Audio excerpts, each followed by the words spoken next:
네, 구독자 시청자 여러분 반갑습니다. 박 작가입니다. 네, 어제 비트코인 가격이 이제 새벽에 26K를 뚫고 올라가는데 성공을 했습니다.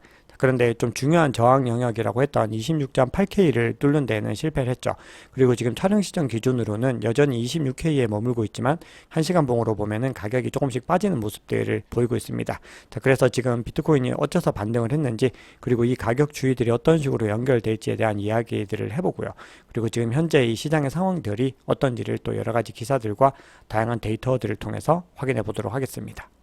네, 오늘 내용이 도움이 되셨다면 구독, 좋아요, 알림 설정, 댓글 정중하게 부탁드리겠습니다.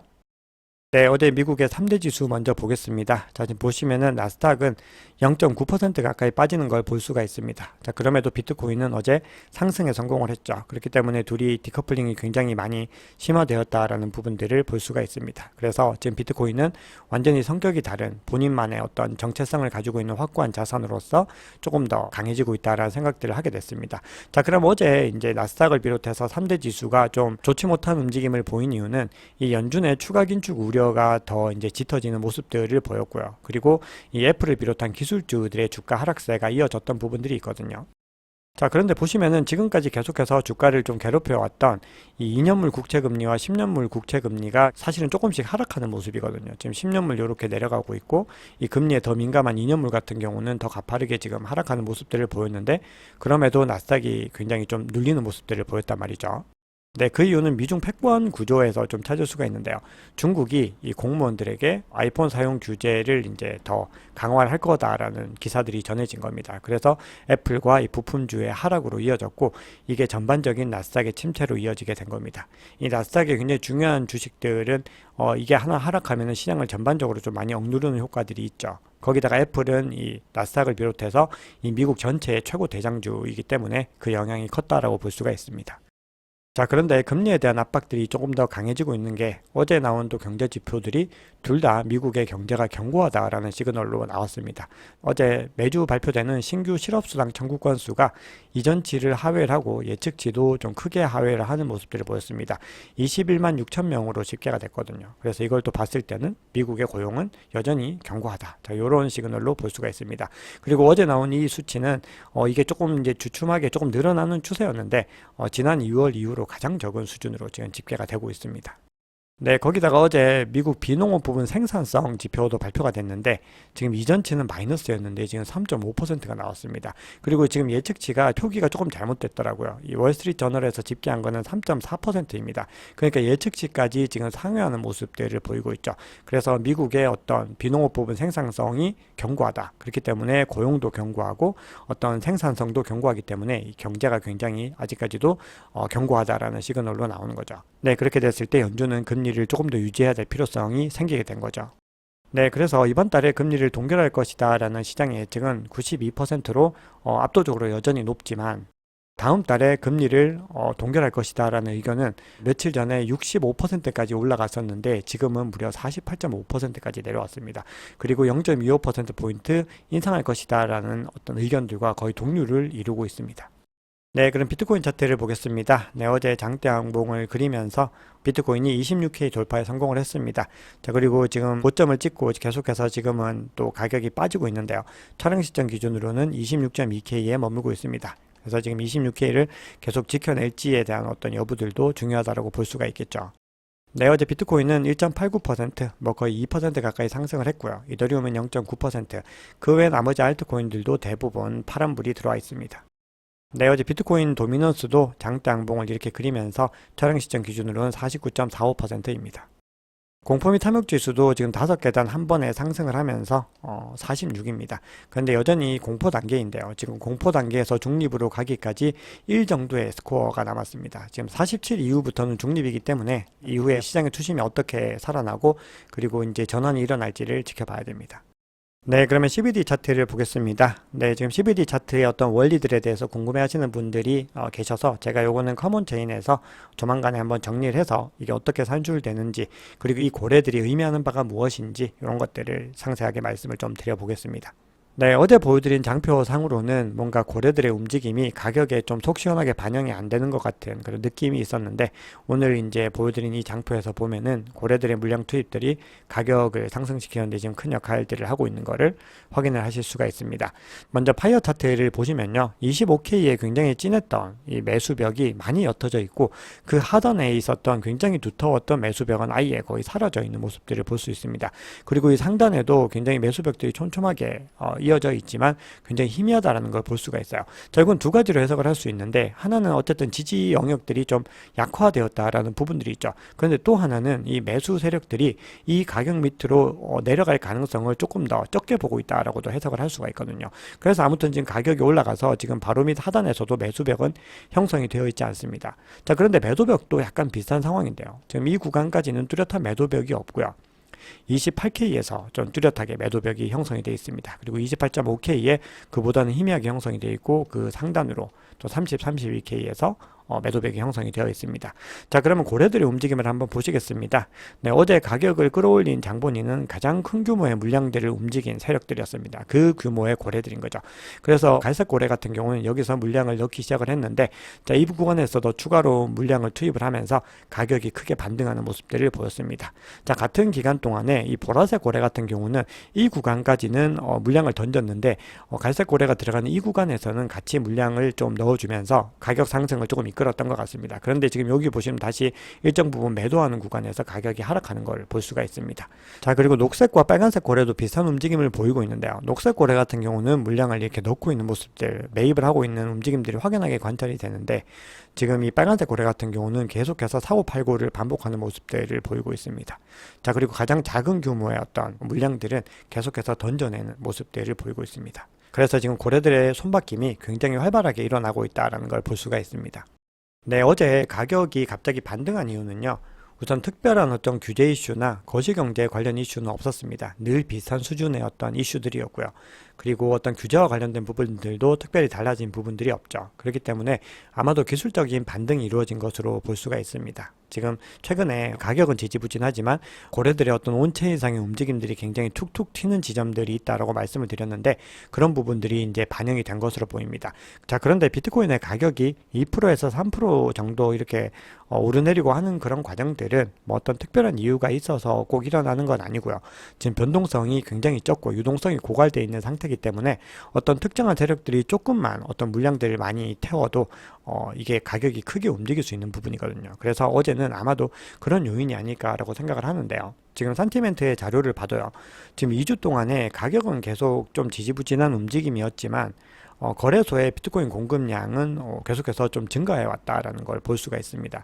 지금 한 3.1% 정도 지금 증가를 했다라고 집계가 되거든요. 이렇게 보시면은. 그래서 지금 거래자들이 이런 어떤 구간에서도 수익을 얻기 위한 노력들은 계속해서 이어지고 있다라는 걸 볼 수가 있어요. 네, 그리고 어제 제가 새벽에 트위터를 보다가 좀 흥미로운 걸 발견을 했는데, 이 가우시안 채널이라는 게 있습니다. 이 가격이 움직이는 추세를 보여주는 지표인데요. 지금 이 추세 값으로 봤을 때 이게 지금 녹색 영역으로 바뀌는 게 지금 상승 추세로의 어떤 전환을 의미하는 건데, 지금 한 트위터리 아닌 세스라고 하는 분인데, 가우시안 채널이 방금 녹색으로 바뀌었습니다 라는 포스팅을 봤는데, 이제 새벽 동안에 이제 가격이 이렇게 상승하는 모습들을 보였습니다. 그래서 이런 것들을 봤을 때 기술적인 반등이었다라는 것에 조금 더 무게가 실린다라고 볼 수가 있죠. 자, 그런데 지금 가격이 기술적인 반등을 했다라고 하는 거는 또 기술적인 하락도 충분히 가능한 거기 때문에요. 이거를 뭐 대세 상승장으로 완전히 연결시키기에는 아직까지는 근거들이 조금 더 필요하다라고 생각을 합니다. 지금 가격을 한번 보시면 그래도 굉장히 고무적인 게 200주 이동 평균선 위에서 계속 거래가 되고 있거든요. 이거를 조금 더 이제 확장해서 한번 보면은 이게 아크 인베스트에서 만든 자료인데요. 지금 이 파란색 선이 200주 이동 평균선이고, 이 녹색 선이 리얼라이즈 프라이스 실현 가격인데, 이 둘보다 다 비트코인 가격이 좀 위에서 존재를 하고 있고, 여기를 지지를 받고 지금 어제 반등에도 성공을 한 거죠. 그렇기 때문에 지금 가격대에서는 기술적으로는 지금 우려할 만한 상황은 아니다라고 볼 수가 있는데, 또 하나 또 다른 지표들을 보면은 이런 기술적인 어떤 이슈들로 인해서 지금 강력한 또 저항 영역들도 존재하고 있다라는 걸 확인을 할 수가 있습니다. 자, 이거는요, 아크인베스트와 글래스노드에서 함께 만든 지표입니다. 자, 우리가 아크가 최근에 본인들의 이제 보고서를 발표를 했습니다. 본인들이 온체인 지표를 분석하는 새로운 지표들을 많이 만들었다라고 하는 보고서를 발간을 했는데, 그거 제가 한번 꼭 소개를 해드리고 싶은데, 지금 제가 이게 너무 제 입으로 이런 얘기 하긴 그렇지만 저는 일정이 굉장히 좀 많이 바쁘게 지내고 있다 보니까 요거를 제가 좀 정리할 시간이 없었습니다. 근데 언젠가 한번 정리를 좀 해드릴 텐데요. 자, 거기 보시면은 이 아크인베스트가 이 암호화폐 시장이 얼마나 진심인지를 좀 알 수 있는데, 원래 글래스노드에서 수석 분석가였죠. 데이비드 퓨엘이라고 하는 사람이 있습니다. 이 퓨엘 지수를 만든 사람으로도 잘 알려져 있는데요. 이 사람이 아크인베스트로 이직을 했고요. 그 신규 부서들에서 온체인 지표들의 어떤 분석과 새로운 지표의 개발을 굉장히 담당을 하고 있다는 거거든요. 그래서 지금 그렇게 해서 나오게 된 지표들인데, 자, 그래서 그 지표 중에 하나가 액티브 인베스터 프라이스라고 해서 활성 투자자 가격이라는 건데요. 요거는 실제 시장 평균이라고도 불립니다. 자, 그래서 요게 지금 가격으로 봤을 때 지금 가격의 어떤 저항 영역으로 작용을 하고 있는데, 이 온체인상으로 봤을 때 29.6K가 굉장히 좀 중요한 영역으로 보인다라고 이야기를 합니다. 그래서 잠재적으로 상당한 저항 영역이다라고 표시를 하고 있어요.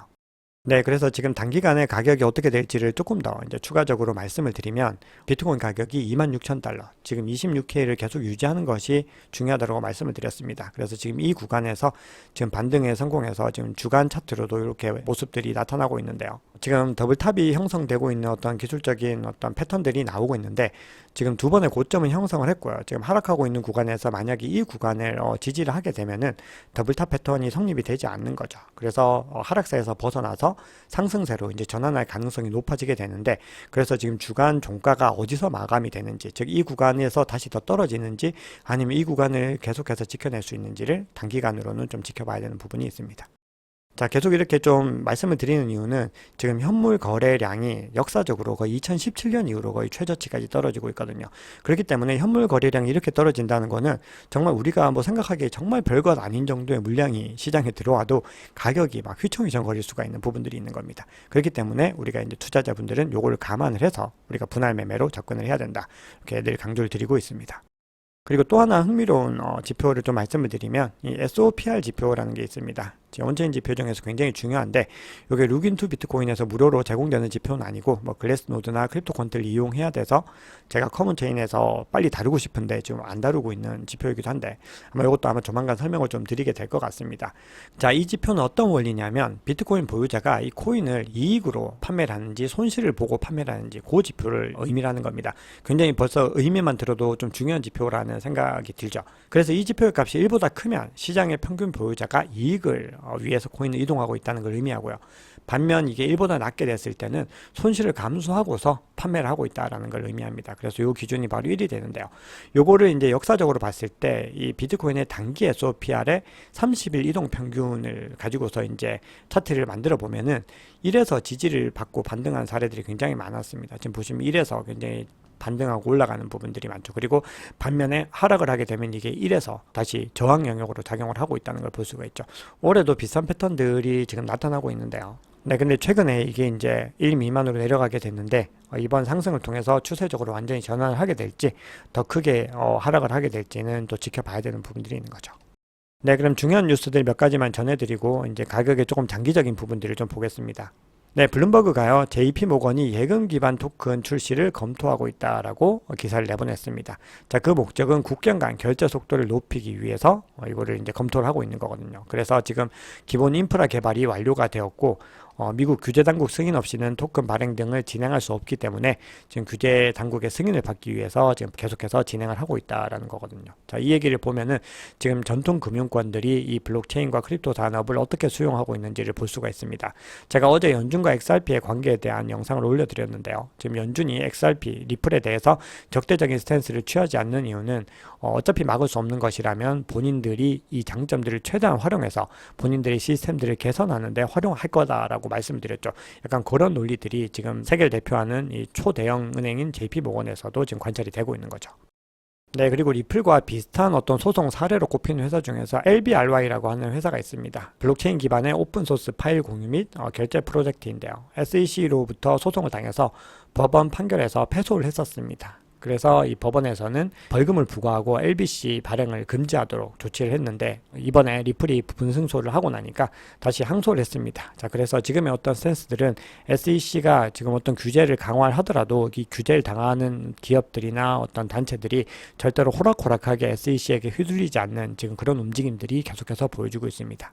네, 그럼 리플에 대해서도 간단하게만 좀 말씀을 드리겠습니다. 산티멘트 자료에 따르면요, 9월 들어서 XRP의 거래량과 하루 토큰 유통량 등이 모두 다 굉장히 많이 증가를 했다라고 합니다. 그래서 지금 굉장히 긍정적인 시그널을 이어가고 있는데요. 더 중요한 거는 이 XRP의 네트워크 내 개발 활동도 좀 크게 증가하고 있는 분위기입니다. 그래서 8월 18일에 집계했을 때만 해도 개발 활동이 2.5억 건에 불과했는데 한 달도 안 되는 시간 8월 말에는 7.95억 건으로 급증을 했다라는 거거든요. 그래서 계속해서 이 XRP 네트워크에서도 뭔가 변화들이 일어나고 있는데 네, 그런데 많은 분들이 XRP를 그냥 한국에서만 거래되는 코인 이렇게 생각하시는 분들도 많이 계시는데요. 지난 8월 동안에 글로벌 거래소 전체 거래소에서 거래된 물량들을 집계를 했습니다. 카이코에서.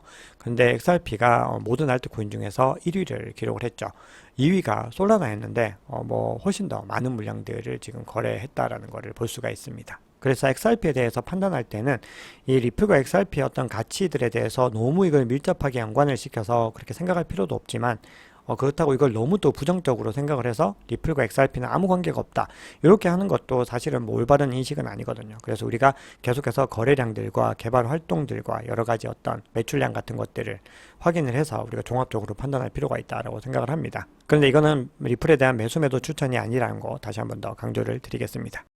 자, 그런데 블룸버그 인텔리전스에서 자, 이런 또 분석을 내놨습니다.